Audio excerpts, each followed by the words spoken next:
Good morning to our friends in IM, Ignition Marketing. Ito po yung base sa post ni Bro Edward Reformina.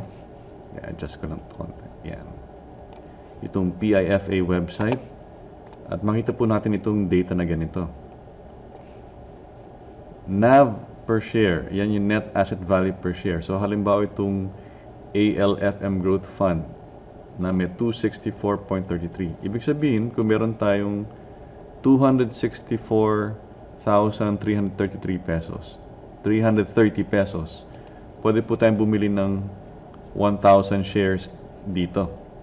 Kasi 1,000 shares times 264.33 is at 264,330 pesos. Yun lang po, itong mga presyo ng mga shares. So kung bumili po tayo dito ng 1,000 shares, ang pumasok po sa bangko ay 264,330. Tapos in the future ay naging 280 pesos ito. Teka, calculator na lang tayo. 264.33 times 1.20 para 20% growth. O naging 317.196 times 1,000 shares. Yung una nating pinasok na 264,000 plus ay magiging 317,000 plus. Kung tumaas itong presyo by 20% after 1 year. Ito po yung mga returns, no? So dito po natin makita yung historical performance na as far as this fund is concerned, yung kanyang mga shares ay nag-grow ng 20% over a year or 11.67% over 3 years. Yeah, at makikita po natin yung history, yung movement niyan. So even though 20% ang growth nito in the past year, hindi ibig po sabihin na every year 20% ang growth. Makita po natin dito, no, na in the past mukhang ito below 20%. So kung titingnan natin itong table na ito si ATRKE, meron siyang 33.9% 1-year return.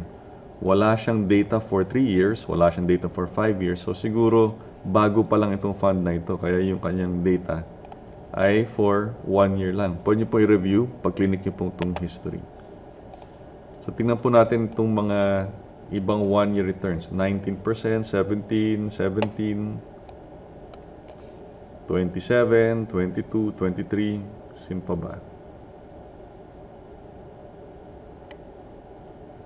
Marami po yan. Pwede pong pagpilian. So siguro, malamang pipiliin nyo yung mataas yung return tulad nito, 24. Or pwede nyo rin piliin yung mas kilala yung mga pangalan. Ang ibig po sabihin itong, i-highlight po natin to.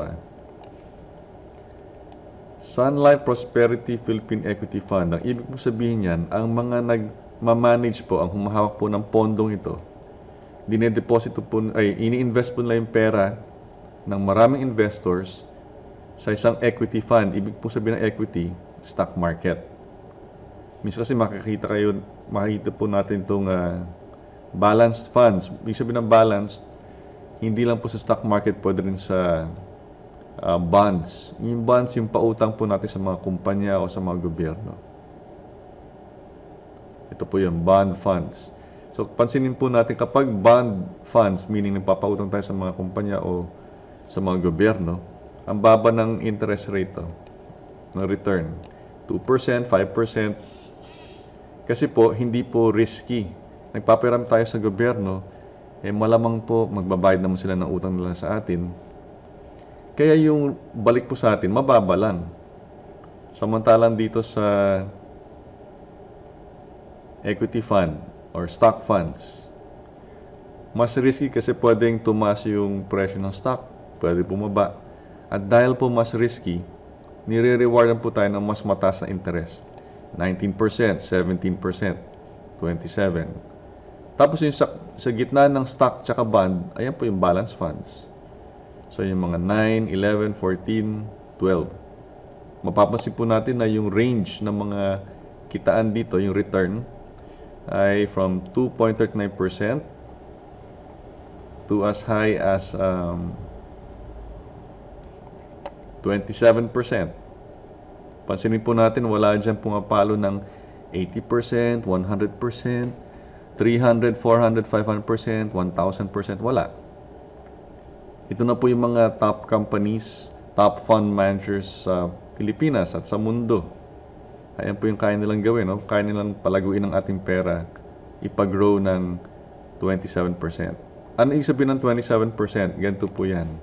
Kung nagpasok po tayo ng 100 pesos, tapos nag-grow siya ng 27% or times 1.27.